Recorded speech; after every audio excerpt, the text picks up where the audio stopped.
नमस्कार दोस्तों, मेरे YouTube चैनल में आपका स्वागत है। दोस्तों, आज हम बात करेंगे गांधी इरविन समझौते के बारे में, अर्थात यह ऐतिहासिक समझौता किस प्रकार संपन्न हुआ था। चलिए हम स्टार्ट करते हैं। दोस्तों, हम बात करते हैं 5 मार्च 1931 की। 5 मार्च 1931 का दिन भारत के इतिहास में सबसे महत्वपूर्ण दिन माना जाता है, क्योंकि इसी दिन हमारे राष्ट्रपिता महात्मा गांधी और तत्कालीन वायसराय लॉर्ड इरविन के बीच में एक समझौते के रूप में इस दिन को याद किया जाता है। 5 मार्च 1931 को हुआ यह एक राजनीतिक समझौता था। अतः इस समझौते को ही हम गांधी इरविन समझौता या गांधी इरविन पैक्ट भी कहते हैं। दोस्तों, यह पहला मौका था जब अंग्रेज सरकार ने भारतीयों के साथ समानता के स्तर पर कोई समझौता किया हो।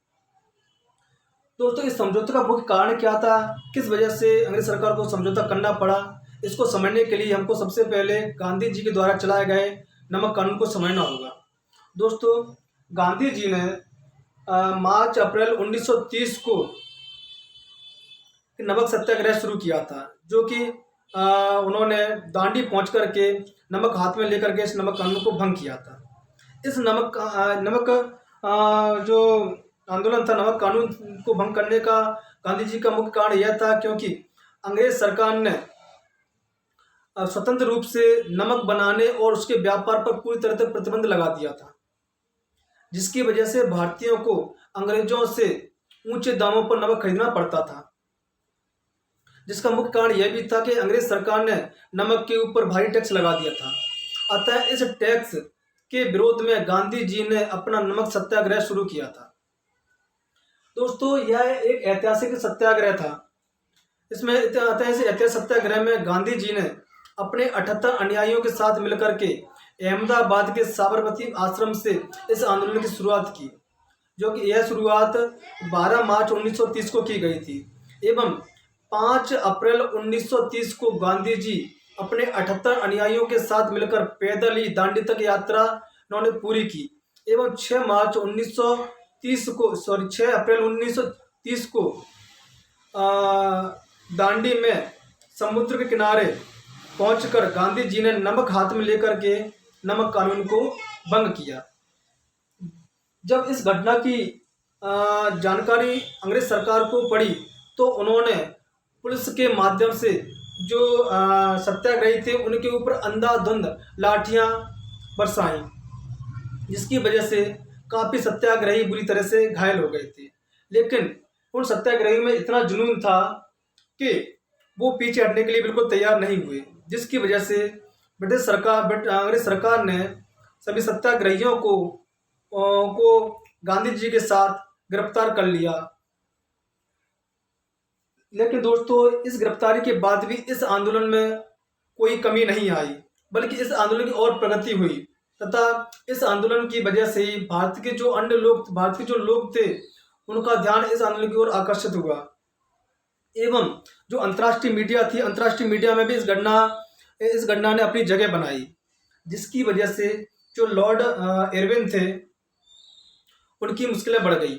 अतः उन्होंने इस समस्या से निपटने के लिए गांधी जी से बातचीत करने का फैसला लिया। अतः लॉर्ड इरविन ने 1931 में गांधी जी को जेल से रिहा करवाया एवं उनसे बातचीत करने का आग्रह किया। दोस्तों, 5 मार्च 1931 का दिन वह दिन था जब गांधी और इरविन के बीच में एक समझौता होने वाला था, जिसमें गांधी जी और लॉर्ड इरविन के द्वारा अपनी अपनी मांगें रखी गई थी। वो मांगें कुछ इस प्रकार है। तो गांधी जी के द्वारा जो रखी गई मांगें कुछ इस प्रकार है।